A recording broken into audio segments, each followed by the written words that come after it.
Mic of ಮಾಡ್ಲಿಕ್ಕೆಪ್ಪ ಮೊದಲು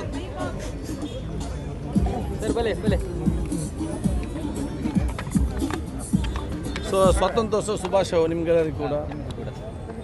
sir, ಈಗ ಸಂಸದರು ಹೇಳಿದರು ರಾಜ್ಯದಲ್ಲಿ ಸಂವಿಧಾನಕ್ಕೆ ಅಪಚಾರ ಆಗಿದೆ, ಹಾಗಾಗಿ ಜಮೀರ್ ಖಾನ್ ಮಿನಿಸ್ಟರ್ ಇದ್ದಾರೆ ಅವರನ್ನು ಕಿತ್ತಾಕಬೇಕು ಮುಖ್ಯಮಂತ್ರಿ ಅಂತ ಒತ್ತಾಯ ಮಾಡಿದ್ದಾರೆ. ಈ ಬಗ್ಗೆ ನಿಮ್ಮ ಅಭಿಪ್ರಾಯ ಏನು ಅಂತ? ಇವತ್ತು 80ನೇ ವರ್ಷ ಸ್ವಾತಂತ್ರ್ಯೋತ್ಸವ.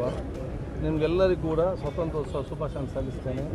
ಎಲ್ಲರೂ ಪ್ರೀತಿ, ವಿಶ್ವಾಸ, ಸೋದರತೆ, ಏಕತೆ, ಒಬ್ಬರಿಗೊಬ್ಬರು ಸಹಕರಿಸಿಕೊಂಡು ಅಭಿವೃದ್ಧಿಯ ಕರ್ನಾಟಕ, ವಿಶ್ವ ಸಮಾಜ, ಬಲಿಷ್ಠ ಭಾರತ ಅದು ನಮ್ಮ ಕನಸಾಗಿದೆ. ಅದಕ್ಕೆಲ್ಲರೂ ಕೂಡ ಸಹಕಾರ ಕೊಡಬೇಕಂತ ಹೇಳಲಿಕ್ಕೆ ನಾನು ಇವತ್ತು ಬಯಸ್ತೇನೆ.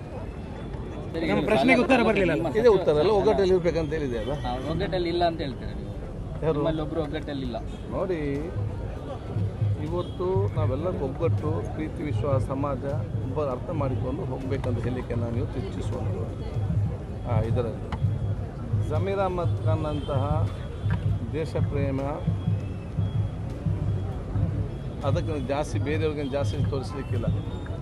ಅವ್ರು ಬಹುಶಃ ದೇಶದ ಅತ್ಯಂತ ಒಂದು ಸತ್ಪ್ರಜೆ ಆಗಿದ್ದುಕೊಂಡು ಅವರು ಎಲ್ಲ ಸಂದರ್ಭ ಕೂಡ ಸೌಹಾರ್ದ ಮತ್ತು ದೇಶ ಪ್ರೇಮ ತೋರಿಸಿಕೊಟ್ಟಿದ್ದಾರೆ. ಇವತ್ತು ಕೆಲವೊಂದು ಕಾರಣಗಳಿಂದ ಇವತ್ತಿನ ಕಾರ್ಯಕ್ರಮ ಭಾಗವಹಿಸಲಿಕ್ಕೆ ಆಗುವುದಿಲ್ಲ ಅಂತ ಹೇಳಿ ಸಂದರ್ಭದಲ್ಲಿ ಅವ್ರು ಬರೆದಂಥ 2 ಅಕ್ಷರ ಹೆಚ್ಚು ಕಮ್ಮಿ ಆಗಿದೆ. ಬಹುಶಃ ಆ ಒಂದು ಭಾವನೆಯಲ್ಲಿ ಹೇಳಿರಬೇಕು. ಅದು ನಿಜವಾದ ಇಂಟೆನ್ಷನ್ ನೀವು ಅರ್ಥ ಮಾಡಿಕೊಳ್ಬೇಕು. ಆ ಉದ್ದೇಶ ಖಂಡಿತವಾಗಿ ಅವರಿಗೆ ಇರಲೇ ಇಲ್ಲ. ಅವ್ರ ಉದ್ದೇಶ ಅಂತ ಹೇಳಿದರೆ ಕೆಲವು ಕಾರಣಗಳು ನನಗೆ ಇವತ್ತು ವಿಜಯನಗರಕ್ಕೆ ಹೋಗ್ಲಿಕ್ಕೆ ಆಗಲಿಲ್ಲ ಅಂತೆ ಅವರ ವಿಚಾರ ಇತ್ತು. ಅದನ್ನೇ ಅಪಾರ್ಥ ಮಾಡಿಕೊಂಡು ಅದನ್ನೇ ನಾವು ರಾಜ್ಯಕ್ಕೆ ಗೊಳಿಸಿಕೊಂಡು ಅಥವಾ ರಾಜಕೀಯ ಮಾಡಲಿ, ರಾಜಕಾರಣ ಮಾಡಲಿ, ಇದನ್ನೆಲ್ಲ ಹಿಡ್ಕೊಂಡು ರಾಜಕೀಯ ಮಾಡೋದು ಬೇಡ. ಭಾಗವಹಿಸ್ತಾರೆ ಅಂತ ಹೇಳಿಕೊಂಡೇ ಅವರು ಭಾಗವಹಿಸ್ತಾರಂತ ಒಪ್ಪಿಕೊಂಡೇ ಬಹುಶಃ ಅವರು ಅಲ್ಲಿ ಗದಿಪಡಿಸಿದ್ರು.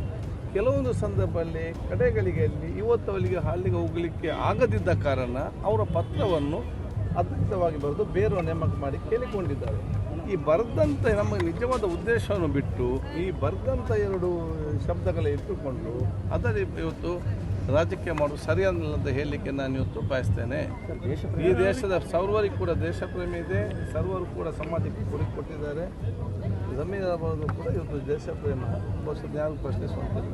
ಸರ್, ಪಕ್ಷ ಸಂಘಟನೆ ಮುಖ್ಯ ಆಯಿತಾ ಅಂತ ದೇಶ ಪ್ರೇಮ? ಚುನಾವಣೆಗಳು ಬರ್ತಾ ಇದೆ, ನನಗೆ ಅದಕ್ಕೆ ತಯಾರಿಗಳನ್ನು ಮಾಡ್ಬೋದು ಇಲ್ಲ, ಅದರ ಬಗ್ಗೆ ನಾವು ಅವರಲ್ಲಿ ಕೇಳ್ತೇವೆ. ಸರ್, ಅವರಿಗೆ ಖಾತೆದ ಅಸಮಾಧಾನತೆ ನಿಮಗೆ ಕೊಟ್ಟಿದ್ದಕ್ಕೆ ಖಂಡಿತವಾಗಿಲ್ಲ. ಅದು ಸನ್ಮಾನ್ಯ ಮುಖ್ಯಮಂತ್ರಿಗಳು ಮತ್ತು ACC ನಾಯಕರುಗಳು, ಬಹುಶಃ ACC ಅಧ್ಯಕ್ಷರು, ಅದು ಬಹುಶಃ ಇವತ್ತು ಎಲ್ಲ ನಮ್ಮೆಲ್ಲ ಚರ್ಚೆ ಮಾಡಿಕೊಂಡೇ ಬಹುಶಃ ಎಲ್ಲ ಒಪ್ಪಿಗೆ ಅನುಗುಣವಾಗಿ ಇವತ್ತು ಆಗಿರುವಂಥದ್ದು. ಅದಕ್ಕೆ ಯಾವುದೇ ಅಪಸ್ವರ ಎಲ್ಲಿಯೂ ಕೂಡ ಇಲ್ಲ. ನಾವೆಲ್ಲರೂ ಕೂಡ ಒಗ್ಗಟ್ಟಿಂದ ಇದ್ದೇವೆ. ಸರ್, ಈಗ ಗುಟ್ಕಾ ನಿಷೇಧ ವಿಚಾರದಲ್ಲಿ ಸ್ವಲ್ಪ ಗೊಂದಲ, ಕೆಲವರು ಬ್ಯಾನ್ ಆಗಿದೆ ಅಂತ ವಾಪಸ್ ಪಡ್ತಿದ್ದಾರೆ ನೋಡಿ. ಇವತ್ತು ಪಾನ್ ಮಸಾಲದಲ್ಲಿ ನಾವು ನಿಕೋಟಿನ್ ಮತ್ತು ಈ ತಂಬಾಕು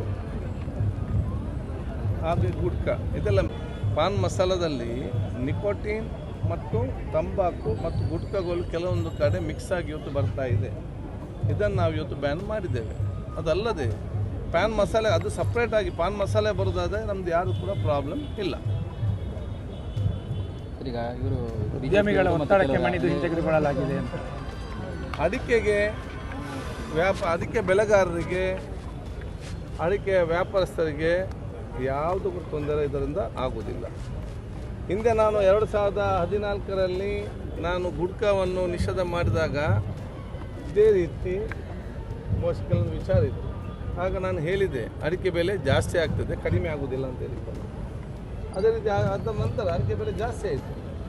ಈಗ ಇದರಿಂದಾಗಿ ಅಡಿಕೆ ಬೆಲೆ ಜಾಸ್ತಿ ಆಗ್ತದ, ಅಡಿಕೆ ಬೆಲೆ ಕಡಿಮೆ ಆಗ್ತದೆ ಅಂತ ಹೇಳಿಕೊಂಡು ಕನಿಷ್ಠ 3 ತಿಂಗಳಾದರೂ ಕಾಯಬೇಕಲ್ಲ. ಅಲ್ಲ, ಇವರು ಶಿವಮೊಗ್ಗ ಸಂಸದ ರಾಘವೇಂದ್ರ ಹೇಳ್ತಾರೆ, ಅಂದರೆ ಸಿಗರೇಟ್ ಲಾಬಿಗೆ ಸರ್ಕಾರ ಮಾಡಿದಿದೆ, ಅವರು ಇನ್ನೊಂದು ಕಡೆ CL7 ಲೈಸೆನ್ಸ್ ಕೊಡ್ತಾ ಇದ್ದಾರೆ. ಇವರು ನೋಡಿ, ರಾಜಕೀಯವಾಗಿ ನಾನು ಬಹುಶಃ ಇವತ್ತು ಆ ಮಾತಾಡಲಿಕ್ಕೆ ಹೋಗುವುದಿಲ್ಲ.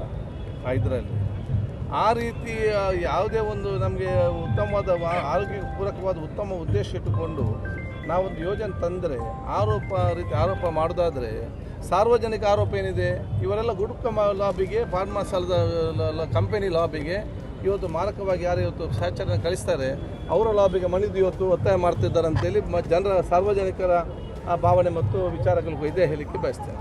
ಚರ್ಚೆ ಆಗ್ತಾ ಇದೆ. ಅದು RSS ಇರ್ಬೋದು ಅಥವಾ ಬೇರೆ ಧಾರ್ಮಿಕ ಸಂಘಟನೆಗಳಿರ್ಬೋದು. ಈ ರೀತಿ ಅಂದರೆ ನೋಂದಣಿ ಆಗದೇ ಇರುವಂಥ ಸಂಘಟನೆಗಳಿಗೆ ಅನುಮತಿ ಕೊಡಬಾರದು ಅನ್ನುವಂಥ ರೀತಿಯಲ್ಲಿ ಕಾಯ್ದೆಗಳನ್ನೇನೋ ಮಾಡ್ತಾ ಇದ್ದಾರೆ ಅನ್ನೋದು ಬೇರೆ ಧಾರ್ಮಿಕ ಕಾರ್ಯಕ್ರಮಗಳು ಅಡ್ಡಿ ಆಗೋದಿಲ್ಲ ಅಂತ ಅನಿಸುತ್ತದೆ. ಎಲ್ಲ ನೋಡಿ ಸಂವಿಧಾನಕ್ಕೆ ಅನುಗುಣವಾಗಿ ಕಾನೂನಿಗೆ ಅನುಗುಣವಾಗಿ ಸರ್ಕಾರ ತೀರ್ಮಾನ ತಗೊಳ್ಬೇಕು.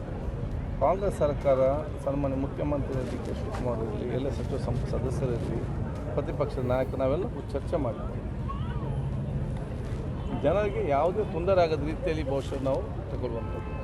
ಆದ ಕಾರಣ ಬಹುಶಃ ಅದು ಮುಂದಿನ ದಿನಗಳಲ್ಲಿ ಪ್ರತಿಪಕ್ಷ ನಾಯಕರು ಅದು ಚರ್ಚೆ ಆಗ್ತದಲ್ಲ.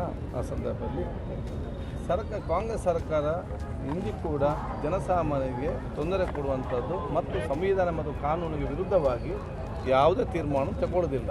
ಆ ಒಂದು ವಿಶ್ವಾಸ ಜನರಿಗೆ ಕೂಡ ಇದೆ, ನಮ್ಗೆ ಕೂಡ ಇದೆ. If you like this video ಬೇಗ ಲೈಕ್ ಮಾಡಿ, ಕಾಮೆಂಟ್ ಮಾಡಿ, ಶೇರ್ ಮಾಡಿ ಹಾಗೂ ಯೋಯೋ ಟಿವಿ ಕನ್ನಡವನ್ನು ಸಬ್ಸ್ಕ್ರೈಬ್ ಮಾಡಿ.